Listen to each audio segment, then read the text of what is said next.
ब्रह्म सतगुरु भगवान आत्म राज के राजे योगेश्वर राम का मुकेश्वर प्रभु को प्रणाम भी है और आपको आशीर्वाद भी दे हैं। योग सारे विश्व के लिए, मृत्यु लोक के लिए, मृत्यु लोक के प्राणियों के लिए एक अमृत तुल है, स्वस्थ दान करता है, अनेक प्रकार की मृत्यु लोक के प्राणियों को योग अभ्यासी सब चीजें प्राप्त करता है। ज्ञान निष्ठो वृत्तो व गर्भोपजित इंद्रिय बिना योगन देवोपी न मोक्षम लभते प्रिय। शिव ने गौरी को कहा कि गौरी, ज्ञानवान बाहरी ज्ञान जैसे कि ग्रंथों से मिलता है, ज्ञान निष्ठो विरक्त हुआ, और विरक्त ऐसा हो कि भाई पैसा पास न रखता हो, इतना त्यागी, धर्म के अंगों को खूब जानने वाला हो, फिर भी ये सब बातें हो जाए, देवता बन सकता है परंतु मोक्ष नहीं हो सकता। योग में ये सिद्ध है कि जन्मों जन्मांतरों की जो कारिका है और जो चित्तवृत्तियों का खेल है उसको शुद्ध कर देते हैं। चित्तवृत्तियों की शुद्धि होने पर ही अपनी आत्मा का साक्षात्कार, प्रभु का जितना भी विस्तार है थोड़ा उसका ज्ञान होने लगता है। लोग कहते हैं योग की क्या लोड़ है, आजकल तो योग कलयुग में हो नहीं सकता। योग का अर्थ अगर समझा जाए तो एक ऐसा ये बीज है जिसके पत्ते, फूल, फल देखा जाए तो योग से ही भक्ति, योग से ही संयम, योग से ही महादानी, यानी कोई ऐसी बाहर चीज नहीं जो सुनने में आपको आए और मनुष्य के लिए जरूरी हो। योग अभ्यास ही उसका मूल और अंग और मत है। योग नाम जुड़ने का भी है, चित्तवृत्ति निरोध का नाम भी है, अनेकों प्रकार की इसकी व्याख्या करने वाले करते हैं और परम सुख भी है इसी में। दो नाम है, योग और वियोग। योग दुख को कहते हैं, योग सुख को कहते हैं। एक भोग है, योग है। भोग का मतलब है अपनी कमाई को बैठ के खाना, देखना, सुनना, बोलना, खाना, पीना, ये सब लोग कहते हैं मौज मारो। जो इसको मौज समझते हैं वो एंड में जाकर उसका दुख, क्लेश, चिंता, फिक्र इसका उपजाऊ है। और योग का उपजाऊ आपको कहा है शारीरिक बल, शारीरिक शुद्धि, मनोबल, बुद्धि की पवित्रता, व्यवहार का शोधन, आत्मा का सार्थक, जो कि मानव का परम चरम ध्येय है। योग प्रत्येक व्यक्ति ने और प्रत्येक नर नारी ने योग द्वारा ही कुछ प्राप्त किया है। राम को हम भगवान मानते हैं। इतिहास बताता है कि बचपन में वो 360 तीर्थों पर घूमे, एंड में कुछ नहीं मिला तो गुरुओं से योग का अभ्यास करा। कृष्ण प्रभु दुर्वासा ऋषि से योग सीखा। गुरु नानक देव को ने भी योग की बातें करी। कबीर, रैदास, जितने भी हुए, कोई भी कलाकार हुआ तो योग की उसके अंदर जरूर अंश है। एकाग्रता के बिना कोई काम हो नहीं सकता, चाहे वो संसारिक हो, चाहे वो व्यवहारिक हो, चाहे वो आत्मवादी हो।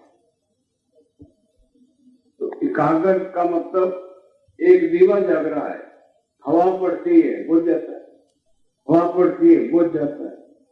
करोड़ों लोगों का यही हाल है। एक क्षण के लिए सुख है तो दूसरे क्षण में दुख है। जैसे लोहे संडास की होती है, उसको किस वक्त लोहार अग्नि में डालता है और किस वक्त पानी में डालता है, अग्नि में डालता है, पानी में। ये प्रत्येक मृत्यु लोक के प्राणियों का हाल हो रहा है। अब इसे छूटने के लिए तो योग ही एक कला है, इसके अतिरिक्त कोई संबंध बहुत है। माँ है, बाप है, बहन है, भाई, परिवार, बुआ, मासी, पता नहीं कितने नाम है, और सबके अंदर अज्ञानता का पूरा प्रभाव होता है। इसे एक कच्चा घड़ा हो तो उससे आपको लाभ जो होता है उतना ही एक गृहस्थी आदमी को एक दूसरे से लाभ होता है। आप समझ रहे होंगे। घेरण ऋषि ने कहा है कि ये शरीर और मन और बुद्धि एक कच्चे घड़े की तरह है। जब तक इसको पकाया नहीं जाता तब तक इसकी कोई कीमत नहीं। आप देखते भी हैं कितनी सुंदर बच्चा होता है, कितनी सुंदर लड़की होती है, जोड़ा बड़ा शोभता है। थोड़ी दिनों के बाद जैसे फूल टूट के कुमला जाता है, वो इसका हाल देखा है। और आखिर तक तो पूछो नहीं, भगवान ना करे 50 साल के बाद इसकी आंखें चली जाएं या दिल चला जाए, दिमाग चला जाए, तो क्या जीवन रहा बताओ। बड़ा दुखी होता है बेचारा।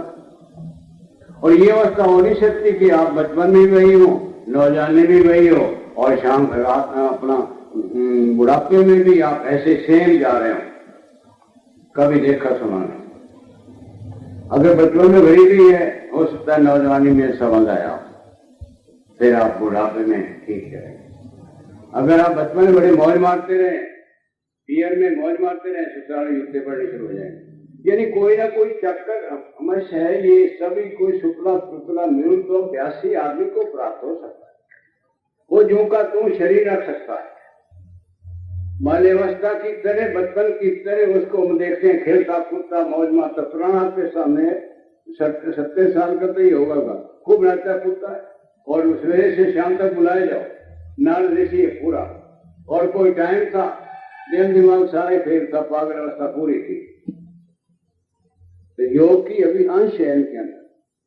पूरे योगी तो खैर क्या बनना है, कम कम गृहस्थी को तो चला सके, कम कम दिमाग तो हमारा सही रहे, कम कम आंख नाक कान शरीर तो पूरा रहे, ताकि हम जीवन काल तक ऐसे पूरा अपना व्यवहार कर सकें। इसके लिए भी इस योग की जरूरत है। आप कहोगे योग कोई और भी होता है? सबसे पहला मूल तो यही होता है। इस बंदे की मस्तक शुद्धि नहीं है। कान के रोग, नाक के रोग, सिर के रोग, दिमाग के रोग, गले के रोग, ये सब 70 मर्जों का यानी एक ही कारण है जो हम इस क्रिया को नहीं करते, जो आपको फ्री ऑफ चार्ज सिखाई गई। यहाँ पर कितनी मूवमेंट हुई आप नहीं समझते। एक गुरु को वहां से चलना हो तो आप चाहे सोचते होंगे जल कार में बैठे और आ गए, ब्रह्मांड से बात करनी पड़ती है। हमें अलाउड नहीं है कि फटवट उठे और कपड़ा उठाया तो चल पड़े। पूरा उसको ब्रेक ग्राउंड बना बढ़ो के तब जाकर उस मालिक से पूछ के, और तब हमारी बैठ पर बहुत कुछ बातें होती हैं। तो एक नहीं लाखों व्यक्तियों का हर प्रकार से संपर्क होता रहता है। तो ये केंद्र होता है गुरु सारे विश्व के लिए, जिसकी किरणें फैली होती हैं। सूरज एक होता है, किरणों से सब संसार को सेकता जाता है।